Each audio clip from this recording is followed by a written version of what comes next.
Welcome back to the channel. This is Claire Mutoni, your host, and today we are coming live with all the latest news from Manchester United. Window transfer is heating up, the World Cup is on fire, and we have something to tell you. Stay tuned, like, subscribe, share so that you keep interacting with us on this channel.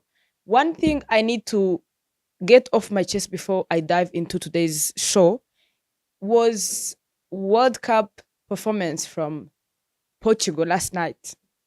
Oh my days. Last night, Bruno Fernandes gave nothing. Cristiano Ronaldo gave nothing. And one thing I've realized is Bruno Fernandes is a good player. He's at the peak of his, career, but he needs the right people, the right players besides him. With that being said, he came off the season from Manchester United to join the national team of Portugal. He was, he was at the peak. He was winning, he was assisting, he was really doing great. But judging from the performance last night, when Portugal was playing DRC Congo, by the way, DRC Congo in the chat, W's in the chat. So as I was saying, Bruno Fernandes needs people around him, people like Michael Carrick who understands who he is as a person. And we've seen we had previously seen Messi scoring a hat trick, and all eyes were on Ronaldo last night. And really, he didn't even score. He missed like a couple of goals. Bruno didn't do anything. And talking about Bruno, since we're at United Feed, and we bring you all the latest Manchester United news, let's dive into someone called Mateus Fernandes. This is a latest signing that is being talked about at Manchester United. And everyone was like, we have this in the bag. Manchester United is going to sign this player from West Ham. As we all know, West Ham was relegated last season. But there has been an update coming up that Real Madrid is in pursuit of this player as well. Now, ask me why I think that is a hindrance. First of all, Manchester United needs a midfielder. Yeah, we all agree because Casemiro left a month ago. We need a midfielder. But with now Real Madrid and Jose Mourinho coming in pursuing Mateus Fernandes, it would be very difficult for Manchester United. We wouldn't just relax and be like, okay, we have this in the bag. We got him. Because in Real Madrid, they have downplayed the relationship between Tchouaméni and Valverde. You remember there was a fight during the training, and it was reported that Valverde was actually taken to the ER. He was knocked out by Tchouaméni. With that being said, however much Real Madrid can downplay the situation, we all know they need, like, there is a possibility for Tchouaméni to leave, and Tchouaméni is a good player, obviously. So the French international might be heading to Manchester. But also, if you really put on a scale and be like, okay, who do we want between these two people, these two players? I could ask you the same question in the comments, and you would actually let me know which player you want. But for me, I think even if the news, multiple sources are saying Real Madrid is becoming an issue to Manchester United, I think Manchester United got this in the bag. But also, one thing I've seen, and I wondered, whoa, this is a lot. You know, the amount of money the West Ham is asking, it could be one of those, cases where you put so much or a higher price on a player so that he can look like he's more valuable, if that makes sense. So it was said that before West Ham was relegated, they needed 150, something like that, 100 plus uh, million US dollars because of they wanted to, the team was still in the league. They were playing. But now they said after the relegation, they downgraded to 85. Ask me what do I think? I think 85 is still too much amount of money for Mateus Fernandez. And I think they're just doing that because they want to up, like the value of the player. But I'm sure somewhere in between they'll meet, and come to an agreement. But I think Mateus Fernandez is coming in Manchester United. Switching gears now, let me talk about Rashford.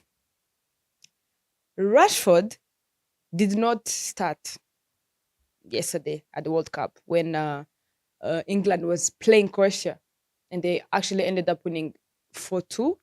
But Rashford never started, wasn't in the first 11, but he was brought in at the 71st minute of the second half. When he came in, with the funny cornrows that he has in his head, I actually find it funny because I'm used to seeing Rashford with a short buzz cut. He came in, new swag, new aura, all these news talking about him being either in Manchester United or any other club. Because let me tell you one thing: if one mistake that was done by Barcelona was to let Marcus Rashford go, because he was there on a loan from Manchester United, but they could have said, you know what, let's make this permanent. But that chance ended a week ago, and now he goes on pitch. He's a substitute. He scores a fourth goal, and in style, like everyone is like, yeah, that's the Rashford we know. Now his performance in the World Cup is really like elevating his image, and all the clubs, many clubs want him. But if we talk about Marcus Rashford coming back to United, if you ask me personally, because I remember there was a time when I was seated here on this very chair saying we would love to have him. But I realized I was talking from a fan standpoint. Really, I didn't put in any logic. But let's go back to how Marcus Rashford left United.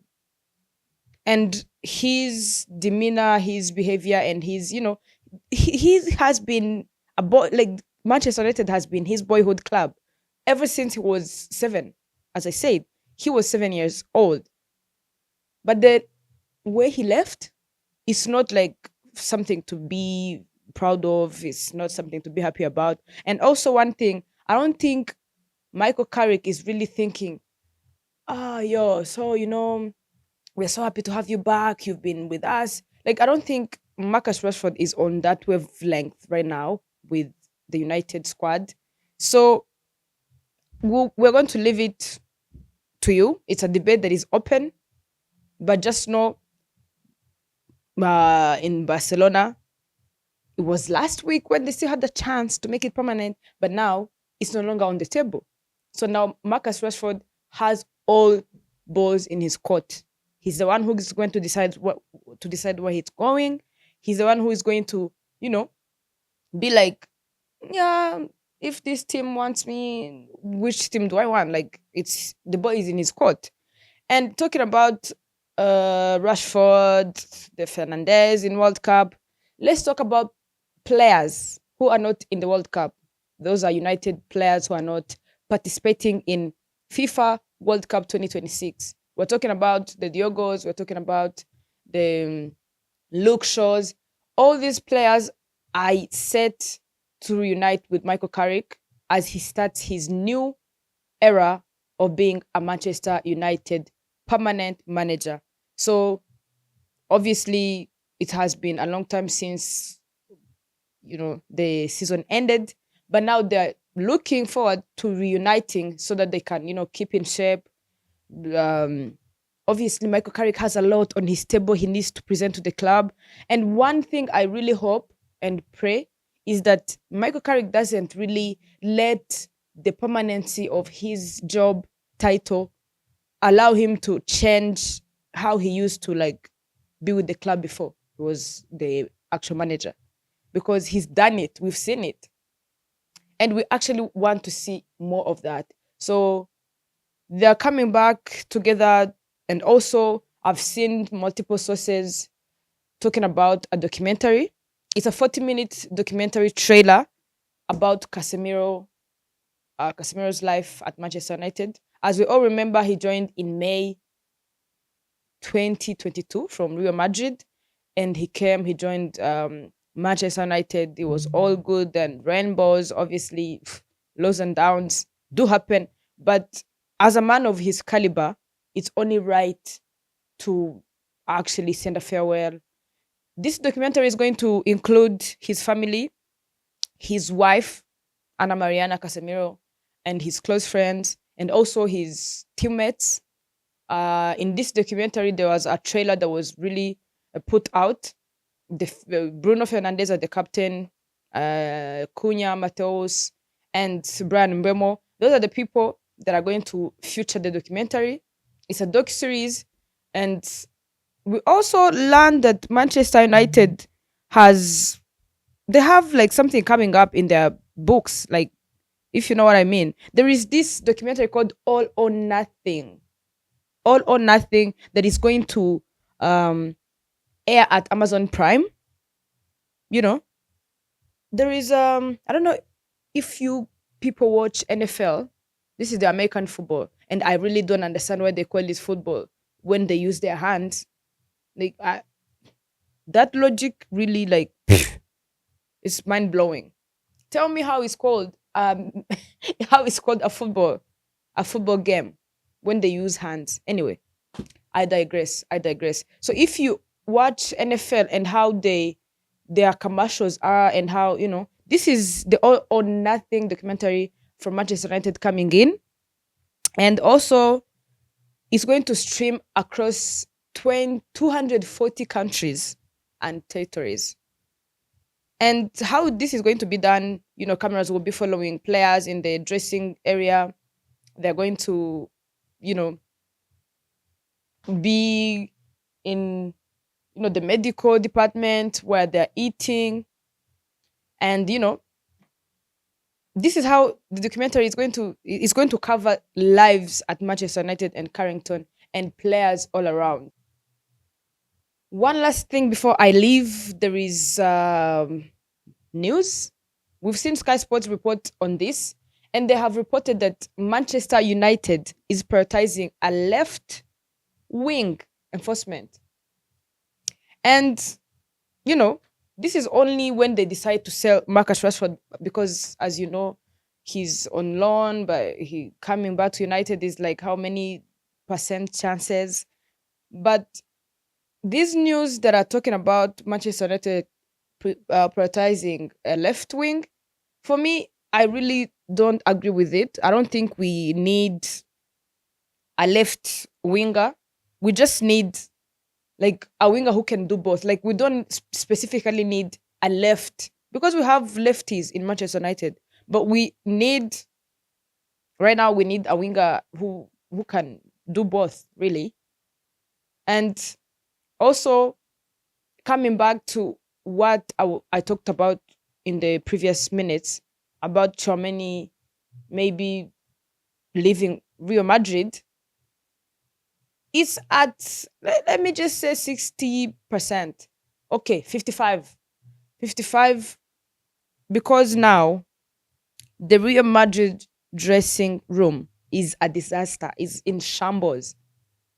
Because you cannot tell me the Real Madrid of Cristiano Ronaldo, the Real Madrid of Sergio Ramos, the Pepes, like you cannot tell me that's the same Real Madrid where a player is punching another player when they're doing like during mid training. That's really like that's how you know it's in shambles. So they're exploring a possibility of letting Chameni leave so that they can bring back the chemistry in the dressing room.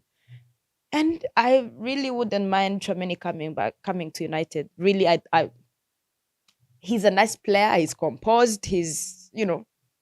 So I think it's really a good thing.